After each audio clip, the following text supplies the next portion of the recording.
nós vamos fazer uma Copa do Mundo e uma Olimpíada no Brasil.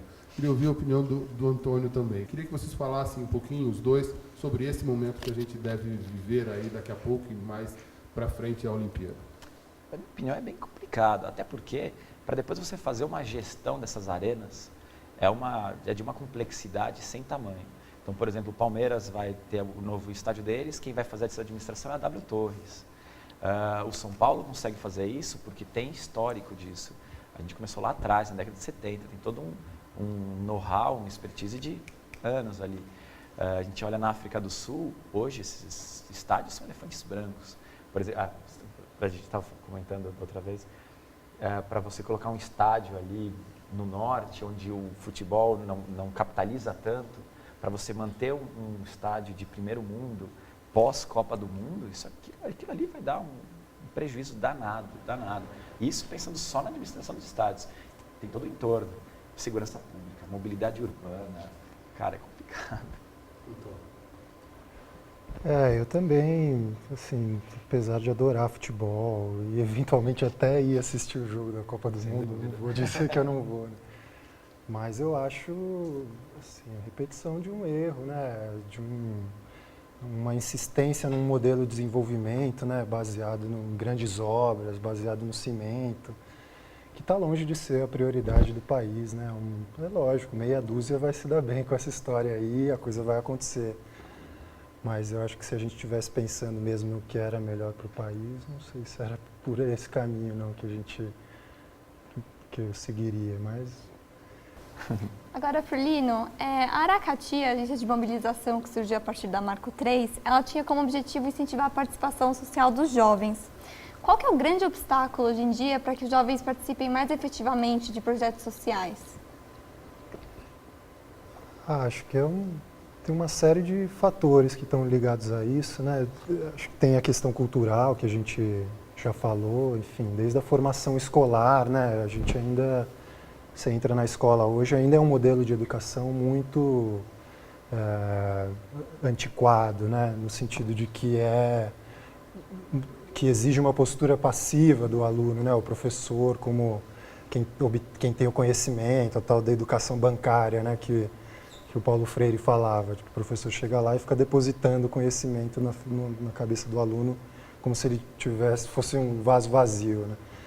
Então, isso, por exemplo, é um fator determinante, né? Porque você, desde cedo, acaba tolhendo essa iniciativa que o jovem possa desenvolver na escola, de se sentir mesmo protagonista daquela realidade que ele está dentro da sala de aula ou na comunidade, né? Então, nesse sentido, quando a gente trabalhava, era, sem dúvida, um trabalho educativo, assim, e essa era de alguma forma, quando a gente trabalhava a comunicação nesse meio, essa era uma preocupação, como trazer e desenvolver esse componente educativo da comunicação, que é um pouco diferente do que a propaganda comercial muitas vezes se propõe, né? E esse era o nosso desafio, como trazer algumas ferramentas aliadas a esse processo pedagógico que a comunicação pode exercer nas comunidades. Mas é um processo de longo prazo, é um processo cultural mesmo, né? Acho que a gente consegue gerar experiências e vivências, conseguiu fazer isso com os projetos, mas mudar essa cultura é coisa para gerações, né? Mas você acha que o jovem hoje, apesar de vocês serem jovens, bastante jovens, ele hoje tem uma consciência social maior? Essa moçada que está chegando, ela tem uma consciência social maior, ele tem uma abertura maior para o trabalho voluntário? Como é que vocês estão enxergando essa geração de vocês um pouco mais jovem? Eu acho assim, que primeiro a gente precisa desconstruir o modelo do jovem participante como aquele jovem da década de 60, o universitário na época da ditadura, né, que foi para a rua, que levantou bandeira. Enfim, aquilo teve o seu papel e os tempos são outros, né? Se a gente ficar procurando aquele jovem hoje em dia, primeiro vai ser bastante estranho, né? Vai soar anacrônico, assim, um cara que chegou meio atrasado, né, no mundo.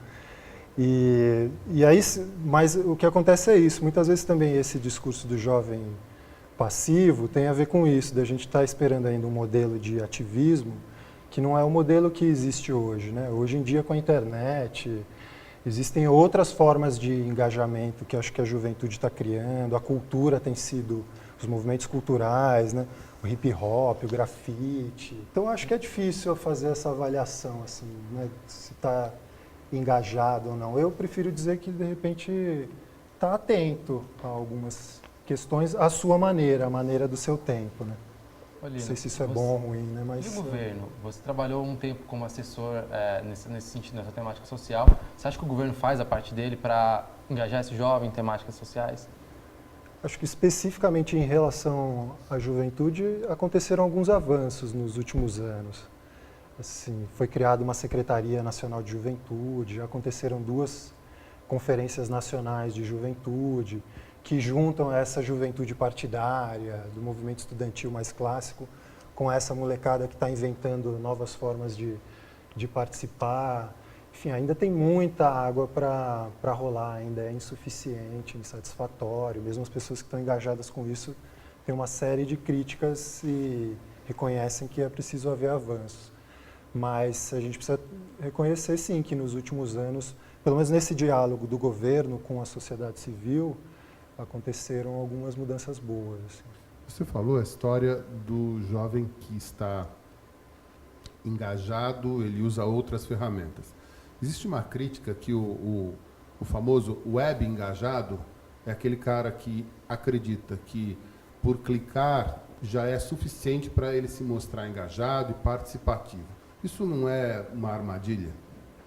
Ah, sem dúvida. Acho que assim como o ativismo de rua tem as suas limitações, o ativismo virtual também. E talvez, acho que se a gente quer exercer alguma influência mesmo, talvez a gente tenha que construir essa percepção de que a gente tem que usar essas diferentes ferramentas de maneira integrada, né? Juntar o clique no Facebook com a passeata na rua, com uma ação voluntária que muitas vezes é criticada também por ser muito assistencialista. Eu acho que é a combinação dessas coisas que, de repente, formam uma atuação eficiente. Qualquer uma delas, isoladamente, tem um poder de mudança muito restrito, né?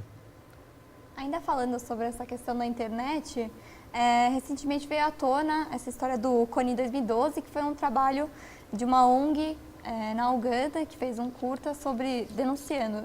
E você fez curtas parecidos também com a Second Chance na África, certo?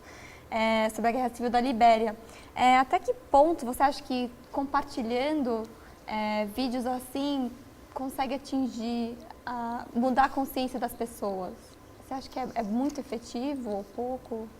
Acho que mudar a consciência não muda. Eu acho que esse tipo de vídeo, né, que tem um efeito viral, eu acho que ele ajuda a tornar visível uma situação, a colocar no mapa lugares que a gente nem sabia que existiam, né? Agora, eu acho que é um primeiro movimento, tem que ir daí adiante. Até porque a gente que trabalha com comunicação sabe que uma história pode ser contada de várias maneiras.